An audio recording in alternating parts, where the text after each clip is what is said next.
Bonjour, bienvenue aujourd'hui sur ce module d'initiation théorique, le quatrième. Là, je vais vous parler de ce qu'on fait de l'état hypnotique décrit précédemment à l'initiation 3. Qu'est-ce qu'on fait de cet état? Je dirais que c'est ce que je vais appeler moi vraiment l'hypnose en tant que telle, puisque je vous ai expliqué que la notion d'état hypnotique, de transe et même d'état modifié de conscience était plus que discutable aujourd'hui. Donc en fait, cet état hypnotique, cet état de rêverie plus ou moins avancé, sert en fait à communiquer avec l'inconscient. Je vous ai expliqué précédemment que le conscient ne parvenait pas à transmettre des instructions quelque part, à communiquer avec l'inconscient, et que tous nos processus étaient globalement inconscients. Donc, ce qu'on va faire de cet état de rêverie, de cet état hypnotique, entre guillemets, c'est communiquer avec l'inconscient.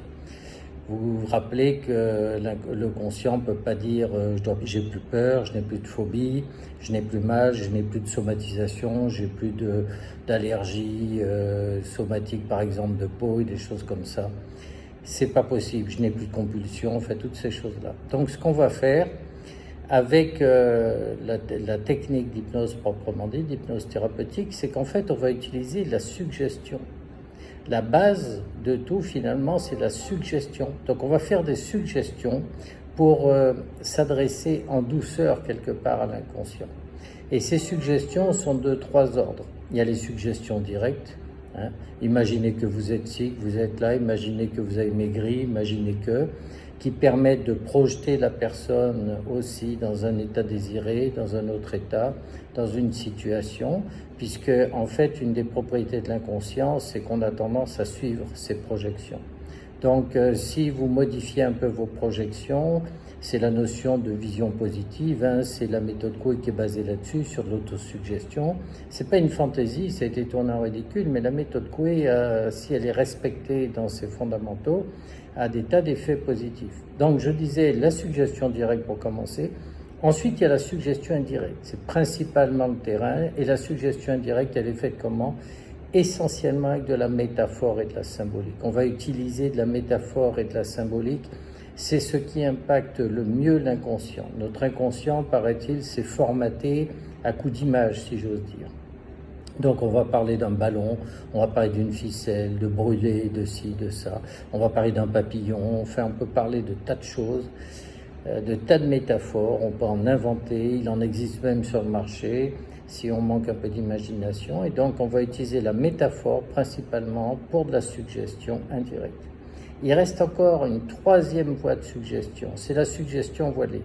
La suggestion voilée, c'est une suggestion qui n'est pas perçue par le conscient de l'interlocuteur pour des tas de raisons, soit parce qu'il est trop fermé, soit parce que il a trop de résistance, soit parce que ce n'est pas acceptable forcément pour lui. Et en fait, on va introduire des mots dans les mots ou insister sur des mots. C'est la technique qui s'appelle le saupoudrage, qui est un petit peu plus complexe, c'est-à-dire qu'on va faire des phrases dans les phrases quelque part, avec des mots sur lesquels on va insister. En auto-hypnose, bien évidemment, ça n'a pas lieu d'être, on est d'accord. Mais voilà, c'est pour vous expliquer ce qui existe en matière de suggestion. Donc direct, indirect, qui est principalement de la métaphore, et voilé, masqué, qu'on utilise aussi en hypnose conversationnelle.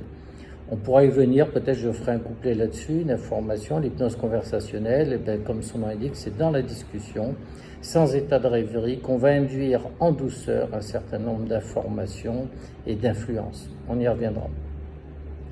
Donc, quelle est la forme? Quelle forme prennent ces suggestions? 2 formes principales, ce qu'on appelle les scripts et les protocoles. Les scripts, ce sont des histoires, c'est le petit chaperon rouge, etc. Réalisez que les enfants, quand on leur racontait des histoires avant, qu'on leur donne un iPad, c'est un peu en temps longtemps, on leur racontait des histoires pour s'endormir ou à des moments, donc quand ils étaient dans cette espèce d'état second déjà, donc extrêmement suggestif, dans un état de connexion à l'inconscient. Et on leur racontait des histoires de petits poussés et autres, avec des côtés quelque part assez épouvantables, mais ça avait une influence très forte sur eux. Et donc le script, c'est une histoire. Et la deuxième voie de travail, le deuxième outil, c'est ce qu'on appelle le protocole, qui est un peu plus répandu. Le protocole, ce sont des étapes, comme son nom indique. Imaginez si vous faites ça, maintenant vous pouvez faire ci, vous faites ça, imaginez que, etc. Il y a des étapes dans un protocole. Voilà.